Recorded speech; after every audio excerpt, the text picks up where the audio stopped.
नमस्कार मंडळी, श्री स्वामी समर्थ। तर आज आपण लग्नासंदर्भात खूप असा महत्त्वाचा आणि चमत्कारी प्रभावी उपाय मी तुम्हाला सांगणार आहे। तर येत्या 5 तारखेला संकष्टी चतुर्थी आलेली आहे, म्हणजे हिला विकट संकष्टी चतुर्थी असं देखील म्हणतात। तर या दिवशी आपल्याला या खास दिवशी आपल्याला हा उपाय करायचा आहे, ज्यामुळे मुलांच्या कुंडलीमध्ये कितीही भयंकर दोष असतील, राहू केतू शुक्र ग्रह असेल, कालसर्प दोष असेल, कितीही भयंकर दोष असतील तर ते दूर होऊन मुलांचे लग्न हे लवकरात लवकर ठरेल। तर 5 एप्रिलला संकष्टी चतुर्थी ही रविवारी आली आहे। तर रविवारी येणारी संकष्टी चतुर्थी अत्यंत शुभ मानली जाते। गणेशाची पूजा आणि सूर्य उपासना म्हणजे सूर्यदेवांची पूजा करण्याला विशेष महत्त्व आहे। या दिवशी उपवास करून गणेश मंदिरात भेट देणे, दुर्वा अर्पण करणे खूप महत्त्वाचं आहे। तसेच रविवारी येणारी संकष्टी गणेशजींची कृपा मिळवून देते, सोबतच सूर्यदेवांची उपासना याबाबतच आरोग्याला लाभ देखील मिळवून देते। वैशाख महिन्यातील कृष्ण पक्षातील या चतुर्थीला विकट संकष्टी चतुर्थी म्हणतात, जी सर्व प्रकारची संकटे दूर करण्यास मानली जाते। विकट संकष्टी चतुर्थीला उपवास केल्याने गणपती बाप्पा प्रसन्न होतात आणि जीवनातील सर्व संकटे हे दूर होतात। या दिवशी उपवास आणि पूजा केल्याने घरात सुख समृद्धी येते। संकष्टी चतुर्थी ही खूपच महत्त्वाची आहे आणि म्हणून आपण या दिवशी आपल्या मुलांच्या लग्नाबाबतीत काही उपाय जर केला तर त्याचा लाभ देखील आपल्याला त्वरित मिळेल। तर पहा, आजकाल आपण पाहत असतो बऱ्याच मुलांचं किंवा मुलींचं लग्न ठरत नाही। लग्नात काही ना काही प्रॉब्लेम, अडचणी ह्या नेहमी येत असतात। घरातील सर्वजण मुलांसाठी खूप प्रयत्न करत असतात, पाहुणे येतात, पाहून जातात, परंतु समोरून कोणीच होकार देत नाही आणि जी मुलांना स्थळ आवडत असतात तिथे नेहमी नकार येत असतो आणि जी मुलांना स्थळ आवडत नाही तीच स्थळ मुलांसाठी जास्त वेळ येत असतात आणि अशी मुलाची द्विधा परिस्थिती निर्माण होते। स्थळ येत नाही असं नाही, स्थळ येतात, परंतु जी स्थळ मुलांना आवडतात ती त्यांचा नेहमी नकार येत असतो आणि म्हणून आपण हा उपाय करायचा आहे। तर बघा, हा उपाय आहे, तर हा उपाय मुलाचे आई वडील करू शकतात, बहीण करू शकते, वहिनी करू शकते, कोणीही हा उपाय आहे तर तो करायचा आहे। तर या उपायासाठी आपल्याला काय काय साहित्य लागणार आहे ते देखील आपण थोडक्यात पाहूया। आपल्याला 9 दुर्वा लागणार आहेत। तर दुर्वा घेता वेळेस आपल्याला हिरवी आणि ताजी दुर्वा असेल तीच घ्यायची, अशी सुकलेली वगैरे दुर्वा आणायची नाही। तर आपल्याला 9 दुर्वा लागणार आहेत। त्याचप्रमाणे आपल्याला एक धागा लागणार आहे, म्हणजे कलावा ज्याला मौली धागा म्हणतो तो धागा आपल्याला एक लागणार आहे आणि आपल्याला छोटे छोटे 9 गुळाचे तुकडे लागणार आहेत आणि एक तुपाचा दिवा लागणार आहे। बस एवढंच साहित्य आपल्याला लागणार आहे। तर पहा, रविवारी संकष्टी चतुर्थी आलेली आहे, तर या दिवशी आपण सर्वांनीच ब्रह्म मुहूर्तावर उठायचं आहे, स्वच्छ आंघोळ करायची आहे। मुलांनी आंघोळीच्या पाण्यामध्ये थोडंसं गंगाजल टाकायचं आहे किंवा गुलाबजल टाकून आंघोळ करायची आहे, कारण यामुळे मुलांवरती जी नकारात्मकता आहे तर ती दूर होते। आणि मग या दिवशी शक्य असेल तर तुम्ही पिवळे कपडे आवर्जून घालायचे आहेत। तुम्हाला या दिवशी सूर्यदेवांना अर्घ्य द्यायचा आहे।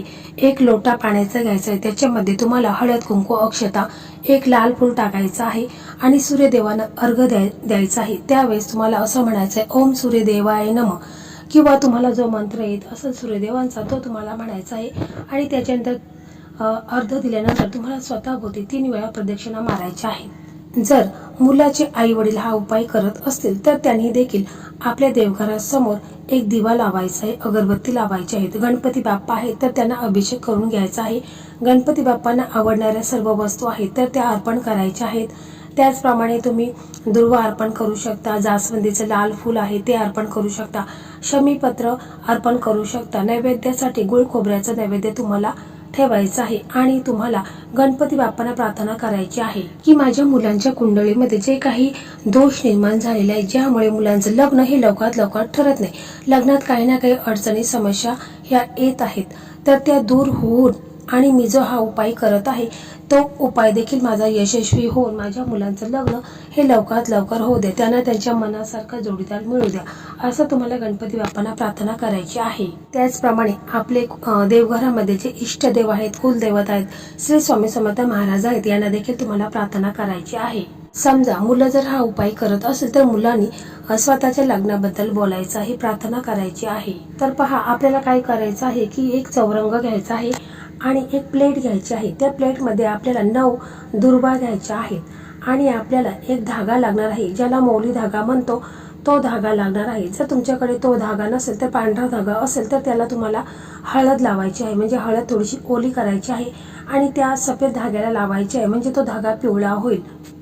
तर आपल्याला हे सर्व त्या प्लेटमध्ये ठेवायचे आहे. म्हणजे आपल्याला 9 दुर्वा ठेवायचे आहेत, 1 तुपाचा दिवा ठेवायचा आहे, 9 गुळाचे खडे ठेवायचे आहेत आणि कलावा ठेवायचा आहे. आणि मग काय करायचं आहे की हे सर्व साहित्य घेऊन आपल्याला गणपती बाप्पांच्या मंदिरामध्ये जायचं आहे. म्हणजे तुमच्या जवळपास कुठे गणपती बाप्पांचं मंदिर असेल तिथे तुम्हाला जायचं आहे. तसेच मंदिरामध्ये जाता वेळेस देखील तुमच्याकडे जर जास्वंदीची लाल फुले असतील तर ती तुम्हाला घ्यायची आहेत. त्याचप्रमाणे शमीपत्र असेल ते देखील घ्यायचं आहे. म्हणजे गणपती बाप्पांना ज्या वस्तू अतिशय प्रिय आहेत त्या वस्तू देखील आपण घ्यायच्या आहेत. जर असतील तर घ्या आणि जर नसतील तर नाही घेतलं तरी काही हरकत नाही. फक्त मनाभावाने पूर्ण श्रद्धेने तुम्हाला हा उपाय करायचा आहे. पहा, आपण गणपती बाप्पांच्या मंदिरामध्ये गेल्यानंतर आपल्याला तिळाचा दिवा आहे तर तो लावायचा आहे. म्हणजे घरून आपण तिळाचं तेल टाकूनच तो दिवा घरून घेऊन यायचा आहे. आणि मग आपण मंदिरामध्ये गेल्यानंतर प्रथम दिवा प्रज्वलित करायचा आहे. त्याच्यानंतर आपल्याला काय करायचं आहे की 9 दुर्वा आपण घेतलेल्या आहेत. तर त्या दुर्वाला आपल्याला काय करायचं आहे की जो धागा आपण आणलेला आहे, मौली धागा आणलेला आहे, तर तो आपण 9 वेळा त्या दुर्वाला असा गुंडाळून घ्यायचा आहे. 9 वेळा व्यवस्थितपणे गुंडाळून घ्यायचा आहे. त्याच्यानंतर आपल्याला 9 गाठी मारायच्या आहेत. म्हणजे या धाग्याला आपल्याला 9 गाठी मारून घ्यायच्या आहेत. आणि मग ही दुर्वाची जोडी आहे तर ती तुम्हाला गणपती बाप्पांच्या चरणापाशी अर्पण करायची आहे. आपण जिथे दिवा लावलेला आहे तिथेच आपण ही दुर्वाची जोडी अर्पण करायची आहे. सोबतच आपण गुळाचे 9 तुकडे आणलेले आहेत ते देखील तिथे ठेवायचे आहेत. जर जास्वंदीची फुले आणलेली असेल, शमीपत्र आणलेले असेल ते देखील तुम्ही तिथे अर्पण करू शकता. त्यानंतर मग तिथे एक आसन टाकायचं आहे आणि मग बसायचं आहे. आपले दोन्ही हात जोडायचे आहेत आणि हा मंत्र जप आपल्याला करायचा आहे. ओम गणपतये नमः, ओम गणपतये नमः. एकदम साधा सोपा मंत्र आहे. तुम्हाला हा 108 वेळा म्हणायचा आहे. जर शक्य नसेल तरच मग तुम्ही 21 वेळा म्हणा किंवा 11 वेळा म्हणा, परंतु जर 108 वेळा म्हटलं तर अतिशय उत्तम आहे. मंत्र एकदम साधा सोपा आहे, कारण मी प्रत्येक व्हिडिओमध्ये तुम्हाला एकदम साधे सोपे उपाय आणि मंत्र देखील सांगत असते. परंतु शक्य असेल तर 108 वेळा नक्कीच म्हणा. आणि मग त्याच्यानंतर आई वडिलांनी आपल्या मुलांसाठी प्रार्थना करायची आहे की हे गणपती बाप्पा, जशा तुमच्या डोक्यावर अक्षता पडलेल्या आहेत तशा माझ्या मुलांच्या डोक्यावर देखील अक्षता पडू द्या. मुलांच्या कुंडलीमध्ये किती भयंकर दोष आहे, राहू केतू शुक्र ग्रह कालसर्प दोष आहे किंवा इतर लोकांची वाईट नजर आहे, तर ती दूर होऊन माझ्या मुलांचं लग्न हे लवकरात लवकर होऊ द्या, असं तुम्हाला मनापासून गणपती बाप्पांना हात जोडून प्रार्थना करायची आहे. आणि मुलं जर हा उपाय करत असेल तर त्यांनी आपल्या लग्नाबद्दल बोलायचं आहे की गणपती बाप्पा, जशा तुझ्या डोक्यावर अक्षता पडल्या तशाच माझ्या डोक्यावर देखील अक्षता पडू द्या.